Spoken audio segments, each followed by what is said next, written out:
Hello everyone, it's Emily here and I'm back with another Cornwall Wildlife Trust nature trail. Now this time I'm at Rosenannon Downs Nature Reserve. Now sadly you may have heard that a little while back there was a fire here on this reserve, but the response to the appeal to help restore this reserve has been absolutely amazing. This reserve fence was heavily burnt and damaged during the fire, so a lot of the work in restoring this reserve is going to involve restoring this fence, and this has been made possible by all your kind donations. So a big thank you on behalf of the Cornwall Wildlife Trust to everyone who donated and for everyone's kind and quick response. On another note, 3/4 of this reserve are still in a good way, and there are many heathland and woodland areas that were not impacted by the fire. So I am going to go along on a nature trail in the many habitats of this reserve, and let's see what we can find along the way.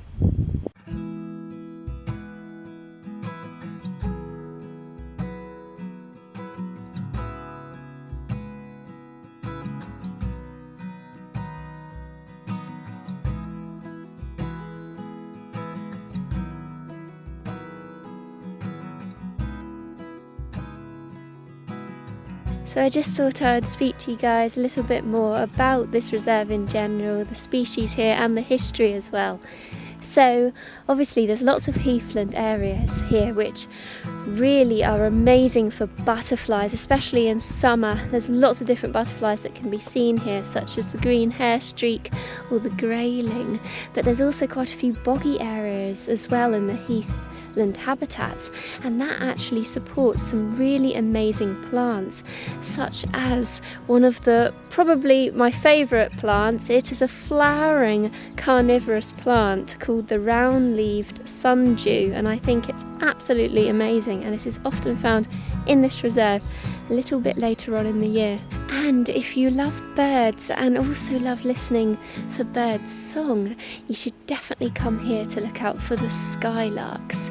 Skylarks have the most wonderful song flight. They rise up and up and up while singing until they're a little dot in the sky, and they usually remain there for a little bit still singing, and then they quickly descend all the way down, still singing as they do so, and quickly drop to the earth when they're near ground level.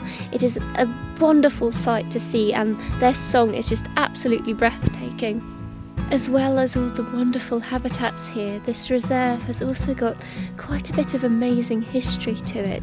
There are actually 3 Bronze Age burrows that can be found here. Just absolutely remarkable ancient monuments, and just wonderful that they are here protected in this reserve.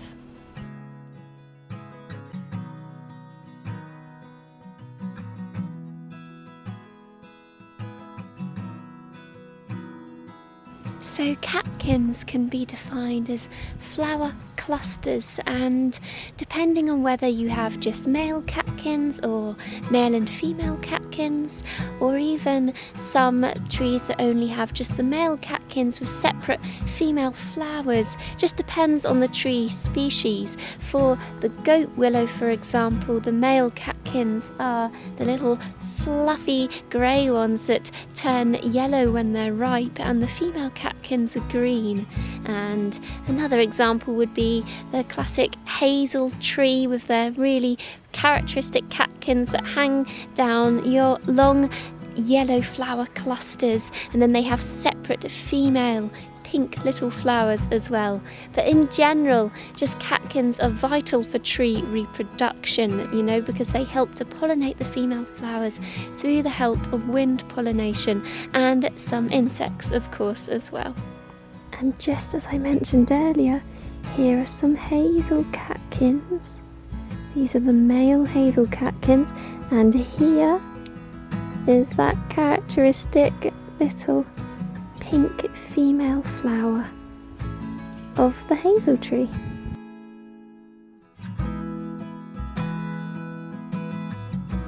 So we have a marvellous clump here of what looks like the common tamarisk moss. Now this is a very distinctive, very pretty looking moss, and you've got these lovely fronds on either side that are 3 times pinnately divided in one plane, and then you've got this main stem running all the way down the middle. And this gives this moss a very fern or feathery looking like appearance.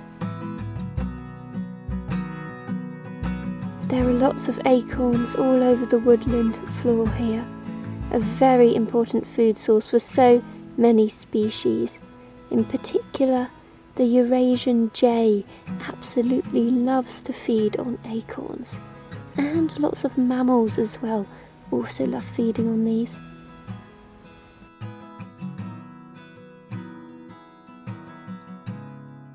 We've got a very young maple here, and this looks like the sycamore, which is one of the most common maple trees here in the UK.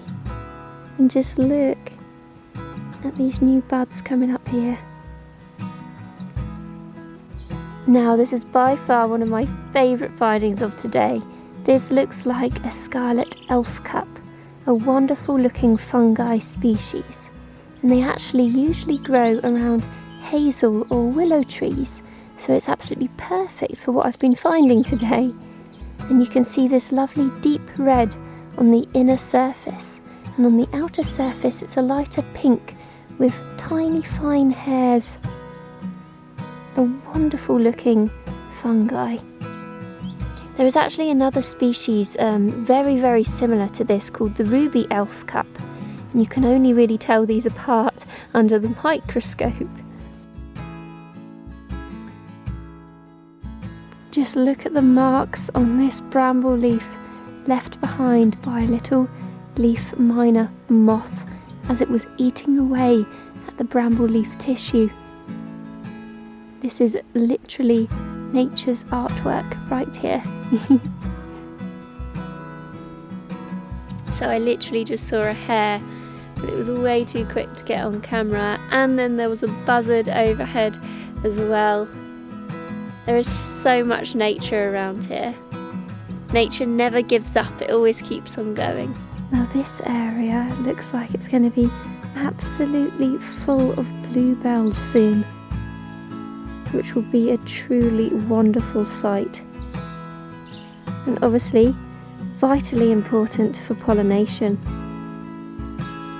So that's it from me today, guys. I hope you enjoyed this reserve nature trail, and as usual there'll be many more nature trails to come over the next coming months, so stay tuned and I'll see you all again soon. Bye!